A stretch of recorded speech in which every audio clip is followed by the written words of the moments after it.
సరుకు రవాణా ఒక చోట నుండి ఇంకో చోటకి వెళ్ళేటప్పుడు లారీ లోడింగ్, తర్వాత గోడౌన్స్, అలాగే కూలీలు, ఇంతమందికి ఉపాధి అవకాశాలు వస్తాయి.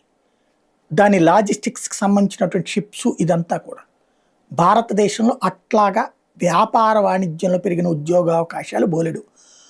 డెడికేటెడ్ ఫ్రైట్ కారిడార్స్ అంటే కేవలం సరుకు రవాణా కోసమే కొన్ని రూట్లు పెట్టారు. 100% సక్సెస్ అయింది.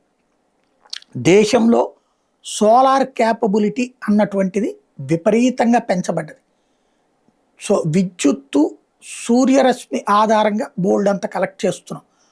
అట్లాగే ఎక్స్ప్రెస్ వేస్ విపరీతంగా తయారు చేస్తున్న కారణం వేగవంతంగా సరుకు రవాణా అన్నటువంటిది. మరొక వైపును చూస్తే పోర్టు కెపాసిటీని దేశవ్యాప్తంగా పెంచాం.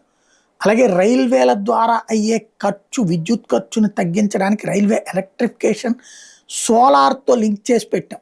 అట్లాగే జాతీయ రహదారులు విపరీతమైనటువంటి గ్రోత్ జరిగింది.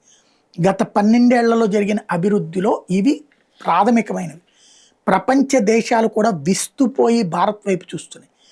Make in India, made in ఇండియాలో భాగంగా మనం ఆయుధ తయారీ రంగంలో కూడా స్వయం సమృద్ధి దిశగా అడుగులు వేస్తున్నాం. ఫార్మా రంగంలో అద్భుతమైనటువంటి ప్రగతి సాధించాం.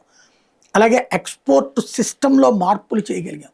ఇవన్నీ ఇప్పుడు చెడగొట్టడానికి, అసంతృప్తిని ఒక అస్త్రంగా చేసుకుని తీసుకొచ్చే ప్రయత్నం అయితే ఇండియాలో జరుగుతుంది.